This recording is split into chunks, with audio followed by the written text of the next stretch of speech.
Tinaguri ang pinakamatalik na kaibigan ng tao o man's best friend ang mga aso. Masiyahin, matapat, mapagkalinga, matulungin, matapang, alisto, at mainam na bantay sa bahay. Kung gusto raw nating makilala ang isang tao, obserbahan natin kung paano siya tanggapin ng mga aso. Ang mga aso ay hindi magsisinungaling. Tulad ng mga pusa, isa sa katangian ng mga aso ay makadetect ng mga negatibong enerhiya sa paligid.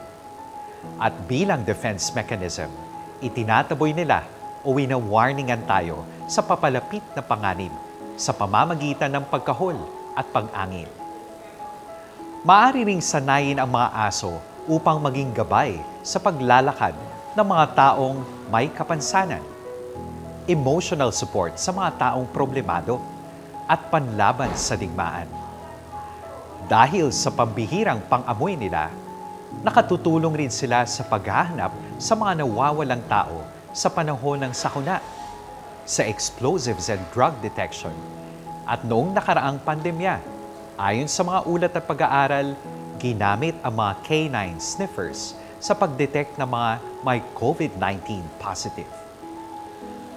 Tunay na wala sa papeles o wala sa itsura ang ganda ng isang aso, kundi nasa mabuting kalooban nila. Alam nyo ba na may isang santo na sa kanyang imahe ay laging may kasamang aso? Halina't kilalanin at alamin ang kwento sa likod ng aso ni San Roque. Mula po dito sa San Roque Parish, Diocese of Cubao, Bagumbayan, Quezon City. Ako po, si Father Angelo Paulo Asper ng Society of St. Paul para sa Gabay sa Buhay.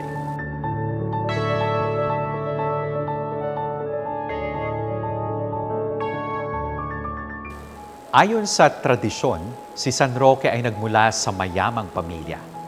Isinilang siya noong 1295 sa Montpellier, sa France, at tanging anak ng gobernador doon.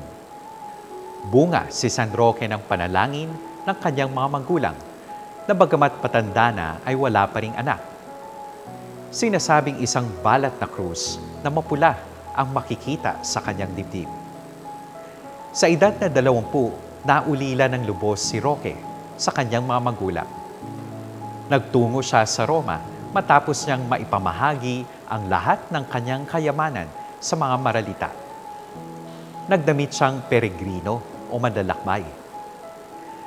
Nakarating si Roque sa Aqua Pendente sa Hilagang Italia na kung saan nakita niya ang mga tao na dinadapuan ng salot o epidemya na sumasalanta roon. Tumulong siyang gumamot ng mga tao nang hindi iniisip ang kaligtasan ng kanyang sarili. Pinagaling niya ang mga tao sa pamamagitan ng tanda ng krus o paglukob ng kamay. Lumaganap ang sakit sa karatig bayan hanggang sa Roma. Nanatili si Roque sa Roma ng 3 taon at gayon din ang ginawa. Binasbasan siya ng mga pinuno ng simbahan noong panahong iyon. Nabalitaan niya na sa Piacenza, Italia ay lumaganap din ang peste. Dali-dali siyang nagtungo roon upang tumulong sa mahihirap na may sakit. Sa kasawiang palad ay nahawa siya sa matinding sakit na lumalaganap noong panahong iyon. Nang makita ng mga taong siya man ay nahawa din ng matinding sakit, siya ay pinaalis sa bayang iyon. Ipinasyang magtungo ni Roque sa gubat at doon na manirahan. Nabuhay siyang nag-iisa sa isang maliit na kubo na kanyang itinayo. Dahil sa gabay ng Panginoon, binigyan siya ng isang malinis at malinaw na bukal na nakagagaling ng mga may sakit. Isang aso na pag-aaring isang mayamang lalaking nagangalang Gotardo Palastrelli ang kanyang naging kaibigan. Araw-araw ay hinahatiran ng aso si Roque ng pagkain at dinidilaan ang sugat niya. Minsan sa pagtataka ng may-ari ng aso, sinundan niya ito at natunton ang kinaroroonan ni Roque. dinala siya sa kanyang bahay at napagbalik loob niya ito sa Diyos. Nagtungo muli si Roque sa Piacenza kasama si Gotardo at dooy nakipanggamot ng mga may sakit. Nagbalik si Roque sa Montpellier nang siya ay gumaling. Napagbintangan siyang espiya at ibinalanggo na hindi man lamang na ipagtanggol ang sarili. Maraming paghihirap at sakit ang kanyang dinanas, subalit ito'y kanyang tiniis at pinalakas nito ang pananampalataya niya sa Diyos. 5 taon siyang nabilanggo at binawian siya ng buhay noong 1327. Nang mamatay si Roque, isang kaputol ng tabla ang nakita na nagsasaad na, "Sino mang abutin ng salot at tumawag sa aking aliping, si San Roque, ay ipag-aadya ko alang-alang sa kanya." Nakilala siyang anak ng gobernador dahil sa isang balat sa kanyang dibdib, isang krus na kanyang taglay simula pa sa kanyang pagsilang. Sa Council of Constance noong 1414 na kung saan ang syudad ay kasalukuyang pinipinsala ng peste, ipinag-utos na magsagawa ng mga pampublikong pananalangin at pagproposisyon sa kanyang karangalan.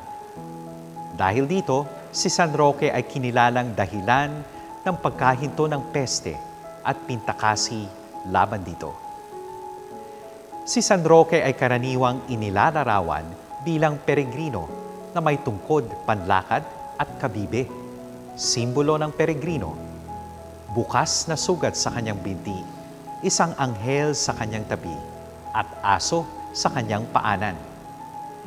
Siya ay pintakasi laban sa kolera, mga epidemya, mga sakit sa tuhod, peste at sakit sa balat. Siya ay tinuturing na patron ng mga binata, mga inosenteng naparatangan ng mali, mga may kapansanan at sakitin, mga Suryano, mga gumagawa ng baldosa, mga may sakit na baka, mga aso, mga peregrino, mga sepulturero, mga mangangalakal ng segunda mano, mga parmasyutiko at mga kemko. Manalangin tayo. O Panginoon kong Diyos, Ikaw na nagsugo sa maluwalhating San Roque at pinahatiran mo siya ng kaputol na tabla, pinagtibay mo ang pangako sa kanya upang ang sinumang dapuan ng salot ay hindi maano sapagkat siya'y deboto sa iyo. Magdalita ka sa aming lahat na gumugunita sa kanyang buhay. Ipagkaloob mo na kami ay maligtas sa mga salot na nakamamatay sa kaluluwa't katawan. Pakundangan kay Jesucristong Panginoon namin. Amen. San Roque, pintakasi laban sa sakit at salot, at mga mapagmahal sa aso, ipanalangin mo kami. Ako po, si Father Angelo Paulo Asper ng Society of St. Paul. All for the Gospel.